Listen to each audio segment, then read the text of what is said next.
여러분 안녕하십니까? 국민의힘 외교안보 특별위원회 박진 위원장입니다. 오늘 아침에 저희 외교안보 특별위원들께서 이 자리에 같이 해주셨습니다. 제 오른쪽에 지성호 의원님, 또 태영호 의원님, 또 한기호 의원님, 그리고 또 신원식 의원님 이렇게 같이 나오셨습니다. 저희들이 지금 대단히 큰 우려와 걱정을 하고 있습니다. 그동안에 북한에서 귀순하거나 또 탈북을 해서 우리 대한민국을 찾은 분들은 우리나라의 헌법에 의해서 당연히 대한민국 국민으로 받아들이고 환영을 해야 하는데, 지금 북한에서 탈북하신 분들이 우리 대한민국에 안으로 들어오실 때 우리 군을 피해 다닌다는 겁니다. 우리 군이 구세주가 되어야 되는데 오히려 저승사자처럼 이렇게 생각을 하고 있다는 겁니다. 거기에는 이유가 있고 이것은 문재인 정부의 잘못된 불정적인 대북 정책의 결과라고 저희들은 생각을 하고 있습니다. 그래서 오늘 이 내용에 대해서 우리 지성호 의원께서 여러분께 발표를 해드리겠습니다.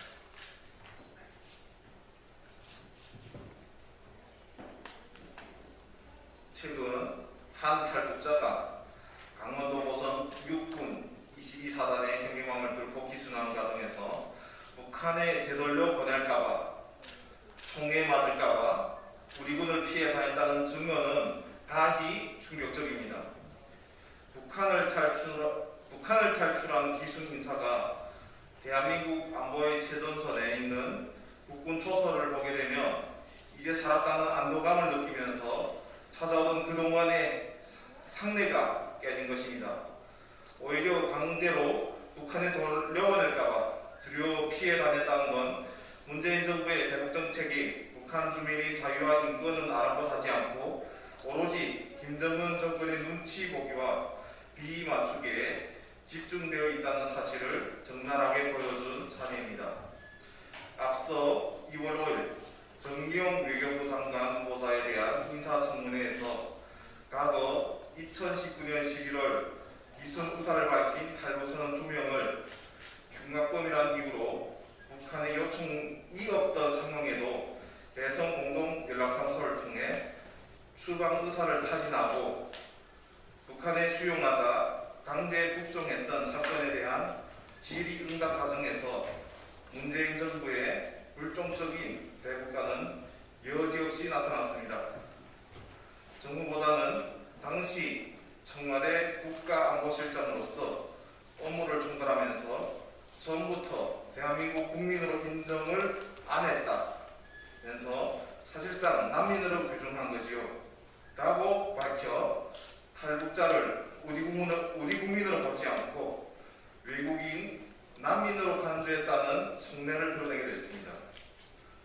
탈북자를 대한민국 국민으로 간주하여 기본적 보호를 제공해야 하는 국가의 의무를 방기한 것은 향후 북한의 탈북자를 범죄자 취급하면서 북송을 요구할 경우 위험한 선례로 작용할 것을 불보듯 뻔합니다. 그러나 강제 북송 결정을 극구 옹호했던 정기용 후보자의 발언에서 탈북을 시도한 기순자가 대한민국 정부와 군을 믿지 못하는 어처구니없는 오늘의 현실은 이미 예견된 것입니다. 또한 북한에서 보이지 전문직을 지낸 탈북자들이 현 정부의 무관심 속에 대한민국에 자리를 못 잡고 생활고에 시달리는 실패는 북한 정권의 심기를 거스르지 않으려는 문재인 정부의 대북 저사세에서 비롯되었다고 볼 수밖에 없습니다. 과거 정부는 엘리트 탈북민에 대하여 북한에서의 경력과 경험을 활용해 우리 사회에서 안정적으로 정착할 수 있도록 맞춤형 관리를 했지만, 지금 문재인 정부는 북한을 의식해 살상 방치하면서 탈북자들을 먼저 통일이 아니라 남북관계 걸림돌로 여기며 애물단지 취급을 한다는 지적마저 나오고 있습니다. 엘리트 탈북민에 대한 홀대는 결국 잠재적으로 탈북을 시도하려는 북한 주민의 의욕을 꺾는 선전용으로 악용될 것입니다. 지금 문재인 정부가 북한 인권 실상을 방관하고 있다는 국제사회의 비판이 날로 커지고 있습니다. 김여정 하명법이라고 불리는 대북 전단금지법을 일방적으로 강행 처리해 대한민국이 헌법적 핵심 가치인 표현의 자유에 재갈을 누리고 이로 인해 국제사회와 대한민국이 뒷걸음치는 인권 수준을 우려하는 지경이 되었습니다. 북한 인권대사는 4년째 공석이고 북한 인권재단은 사무실마저 폐쇄된 상태입니다. 그런데 정작 문재인 정부는 최종문 외교부 2차관이 제46차 유엔 인권이사회 기조연설에서 국제사회와 협력해 북한 주민들의 인권을 실질적으로 향상하기 위해 노력했다면서 자화자찬하는 한심한 모습을 연출하고 있으니 참으로 개탄스러움을 금치 못합니다. 북한 인권법이 2016년 제정된 지 벌써 5년째 되는데 아직도 북한 인권재단은 출범조차 못하고 있습니다. 재단 출범을 위해서는 국회에서 10명의 이사를 추천해야 하는데 민주당이 지속해서 지연시키고 있기 때문입니다. 우리 국민의힘은 기다리다 못해 엊그제 법에 정해진 절차대로 이사 5명의 명단을 국회에 제출했는데 민주당은 더 이상 꾸물거리지 말고 명단을 조속히 제출해야 합니다. 문재인 정부와 민주당이 마냥 북한 인권에 눈 감고 외면하면서 오로지 북한 눈치 보기에만 급급한다면 훗날 역사의 심판을 결코 피하지 못할 것이라는 점을 엄중히 경고하는 바입니다. 2021년 2월 26일 국민의힘 외교안보특별위원회 위원들과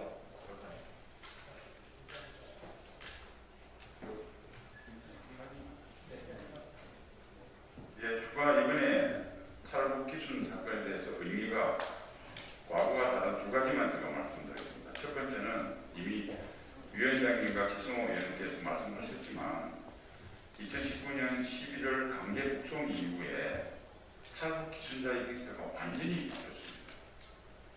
그전에는 일단 목숨 걸고 자유와 인권을 찾아서 넘어온 탈북자는 일단 제일 가까운 우리 군 초소에 바로 구원 요청을 했습니다. 여러분 똑똑히 있으면 기억나시죠?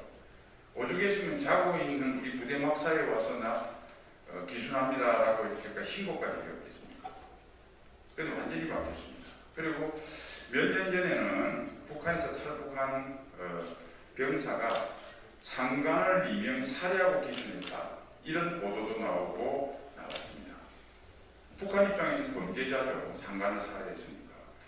그렇지만은 자유와 인권을 찾아서 우리 땅에 들어오면 우리 국민으로 대우하고 우리 국내에 정착할 수 있도록 정부에서 잘 지원을 했습니다. 심지어 문재인 정부 하에서도 2019년 11월 이전에 탈북한 사람들은 다 우리 정부가 수용을 했습니다. 잘 아시겠지만 JSA 탈출한 그 병사는 총알을 6발에서 7발까지 맞고 우리 의료진에 의해서 생명을 구한적이 있습니다. 그런데 2019년 11월부터 완전히 변했습니다. 작년 연말에 여러분 이번에 문제가 됐던 22사단에서 GOP 철책을 통해서 기순한 사람들 기억나시죠? 우리 군을 피해 다니다가 결국 우리 군이 작전에 의해서 그 사람 신병을 인수했습니다. 이번에도 마찬가지 피해 다니다가 초기 시민 과정에서 군에 그렇게 진술했습니다. 군 초소에 갔다가는 총 맞아 죽겠다. 아니면 북송시킬까봐 겁이 나서 민가에 휩쓸려 들어가면 나를 그렇게 못하겠지 해서 민가를 찾아서 살겠다는 겁니다. 이거 얼마나 놀라운 변화입니까? 이게 첫 번째 아주 탈북 기순자의 어떤 패러다임이 완전히 문재인 정부의 대북 정책 때문에 변했다는 의미고요. 두 번째는 이번에 또 기이한 것이 초동에 예를 들면 여러 가지 정보 공개를 하지 않습니다. 그 하지 않은 이유를 군에 따지니까 우리 국방위원회에서 국방부에서는 국정원에서 공개하지 말아버려서 안 했다. 여러분 기억나시죠? 배 타고 오면 배장면, 그 다음에 철책에 그 장면 넘어오는 CCTV 뭐 이런 것도 다 공개했습니다. 이번엔 왜 공개하지 않는 걸까요? 북한에 넘어온 현장을 국민들한테 공개 안 하는 이유는 두 가지입니다. 군사비밀상 문제가 있거나 그 사람 신원이 알려져서 북에 남아있는 가족들이 피해받을까봐 법과 인도적 규정에 의해서 지금 못하게 되어 있습니다. 그것도 아닌데 다른 데는 다 공개했는데 이번에는 공개를 제대로 안 합니다. 그것도 국정원의 강력한 요구에 의해서 과연 군이 국정원 요구를 수용한 것인지, 제가 군 생활을 했지만 국정원에서 비합리적인 요구를 한다고 해서 군에서 수용하는 적이 없습니다. 저는 국정원이 아니라 어디에 청와대에서 공개하지 말라고 하는 어떤 지침이 있지 않았나는 합리적 의심을 지울 수 없습니다. 이 두 가지가 이번 탈북 기순의 가장 중요한 특징입니다. 현장 경계부대의 일부분 경계작전에 제하급 부대에서의 조금 소홀함 이런 것들은 사실상 우리가 보완을 하면 돼요. 그러나 이 두 가지 문제는 문재인 정부의 대북 안보 정책의 근본을 바꾸지 않고는 도저히 있을 수가 없다. 그래서 지금 대한민국은 북한 주민한테 저승사자가 됐을 뿐만 아니라 국제사회에서 우선거리가 됐다. 그것을 정난하게 보여준 것이 이번 사건이다라는 점을 국민들께서 잘 아셨으면 좋겠습니다. 감사합니다.